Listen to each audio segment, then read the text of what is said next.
Showbiz with Leigh Drew on 97.7 FM. Yes, it certainly is. My next guest in the program today was started acting as an amateur in an amateur musical theatre back in 2006. He was 11 years old. After high school, he headed to study at Whopper in Western Australia, graduating in 2015. He's toured and performed in Canada, in China, Japan, LA, New York, and whilst in his final years of high school. So all of that and trying to do high school at the same time. But his first big professional gig in a show called A Fine Romance, The Magic of Fred Astaire. Premiered in South Australia recently, and Joe Meldrum is coming out to the Drum Theatre in Dandenong, bringing the same show with him. He's about 22 years of age, and he's a fine young chap. Good to have you with us, Mr. Meldrum. How are you? Yeah, I'm well, thank you. Thanks for having me on board. Very famous name, Joe Meldrum, isn't it? It is. I get asked a lot. You would Molly Meldrum? Yeah, the answer is no. No, I'm not. Gee, you're 22, aren't you? 21, turning 22 this year. You're still 20. Oh, God, I read the other day you were 21 in 2015. Goodness, how do you keep your age like that? I want to know how I can do that and not change my age each year. Oh, look, I think it was just a matter of luck, and, I'm just pushing through and getting all these things under my belt at such a young age, very lucky. Well, you did, because you've travelled overseas. You're at high school, apparently, doing these overseas tours. Yeah, my school actually offered them as a part of the extracurricular Really? that we could do. Yeah, it was incredible, absolutely incredible. You were so lucky for that, weren't you? Incredibly lucky.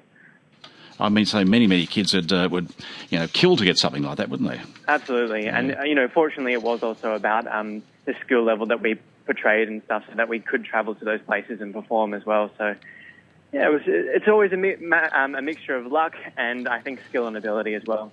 Now, this is going to be is your first professional tour, I believe. Now, yes. I'm told, and if this is right, this is really your first gig, I suppose, outside of work that's going to be full-time for you. Is that right? Yeah, it really is. I was really fortunate enough to have the tour last year as well, and we toured South Australia. Yeah. That's your home state, isn't it? It is, which is wonderful, seeing my family and things like that. But then I was also lucky enough to get into a show with a production company. And that was just Curtains, wasn't it? Yes, that's correct. So that was a month. I saw you in that. I saw you in that last year. Did you? Yeah. Incredible. And that was a month stint. So this is the first one where I'll be touring for quite some time, and really just working on not only the skill and the show itself, but also the longevity of it as well. Because you're in Melbourne, or coming to Melbourne now, and then you're heading up the coast, aren't you, right up to Queensland way?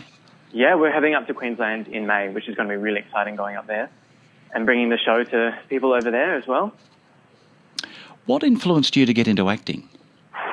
I'd say the biggest influence is actually on my 10th birthday. My family took me to see The Lion King over in Sydney. And, it's a Disney show that we all know, we all love. And just seeing that musical and the story that was conveyed in that, and just how transporting it was, that's sort of what just, set the fire off in me to just really want to do it. It's a phenomenal show, Lion King, isn't it? It's really one of those beauties. I've seen it twice. Did you see the rerun of it too just recently? Or was that the one you're talking about? No, I saw this is back in 2005. Yeah, so saw the original. Yeah. Well, look, they're both as good as each other, and I saw it again. Yeah. It must have been 18 months ago. Just a brilliant staging of Disney. It's just so clever. A little bit like you, my grandmother took me along to live theatre, and that's my introduction when I was a kid. And it hadn't been for her, probably my interest would not have been there. You're on the other stage of that because you're now performing in the theatre, and that's the next step for you, isn't it? Yeah, absolutely. And it's amazing because all the opportunities that I was given and that we sought, in terms of the theatre, were all sort of like little stepping stones to get me to where I feel I am today. So without any single one of those opportunities or any of those people that I met along the way, it wouldn't be possible to be here today, which is, I think, always incredible. Joe, when you got this gig as Fred Astaire, how did you feel with Fred Astaire? Did you go back and study the guy, or what did you have to do? I did a lot of study on him. Something that's drilled into us at Whopper is to really study, and especially because I'm paying tribute to such an iconic legend as Fred Astaire. It's so important to know every in and out of his life, both personal and professional, as much as you can. And to recreate that magic that he had in so many of his films and so many of his shows. So there's a lot of study involved, yes. Yeah. Did you have any knowledge of Fred Astaire before the part came your way? Of course, yeah. You did, you? Knew quite a bit about him, but not as much as I do now, no. I went off and did a lot more reading. I just knew of him through his work on film, whereas now I know that he did so much in vaudeville and on Broadway, West End. He's done it all, really. Oh, he has, hasn't he? Yes, my word. My word. Look, a great talent, a wonderful artist. I think he had 31 musicals from memory, films, and his co-stars there, Ginger Rogers comes to mind, and there were so many wonderful stars. You've got a co-star with you too, haven't you? I do. Imogen Moore is my co-star, and she graduated from BCA in 2014. And it's really great working with her because what she does to the show is not only brings that second person and that amazing energy that she has, but also depicts and talks about all the leading ladies that Fred's worked with, from his sister, Adele, all the way through to Rita Hayworth, Ann Miller, and then, of course, Ginger Rogers. Mm. Now, your part in all of this, I dare say we'll see you doing your dancing and your singing, so all that's there, yeah. How do you cope with something like that in rehearsals? There'd be a lot of rehearsal work, wouldn't it? Hours and hours and hours to learn the routines? Yes, it actually, when we first learnt the show, it was a very quick, about 2 weeks of rehearsals. So it was a lot to learn in a very, I guess, condensed period of time, but that seems to be the way with where these shows are heading. It's a lot to learn, but in a very short amount of time.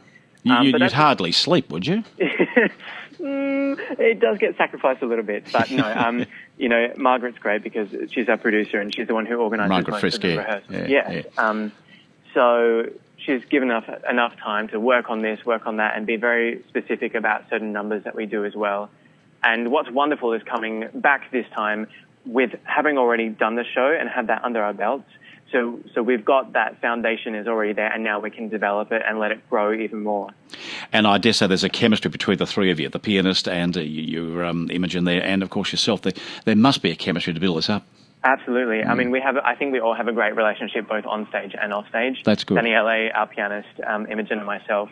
It's a lot of fun. So there's some little jokes in the show that we all have a bit of a laugh at, and the audience always do as well as just working with one another. It's so important because there's only three of us on that stage. What happens when you forget your lines?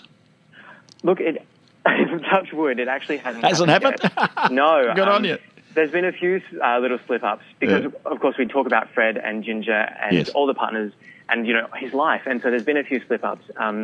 My great one was when I mistakenly said that Yoko Ono was inspired by Fred when she was actually something about the next line.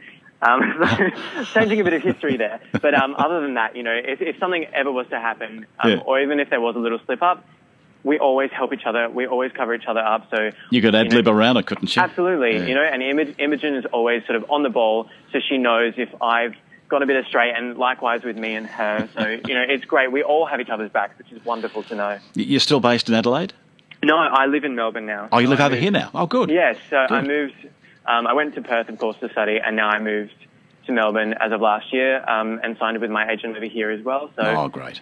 It's amazing. Melbourne's such a lovely place and so many opportunities here as well. Well, we are known as the arts capital of Australia. Look, I think that's quite right. It's not something we take lightly. There are so many theatres here. And it's wonderful. It's so active. Really really is. And, with things like this going on, JTM doing all these shows, things like the production company happening every year, it's just so wonderful because it gives so much opportunity to not only performers like myself, but to people working, behind the scenes or in the orchestra. Just every aspect of it. It's incredible. Joe, the production company's launching next week, their new season. Are you part of their new season? Not that I know of. You haven't heard yet?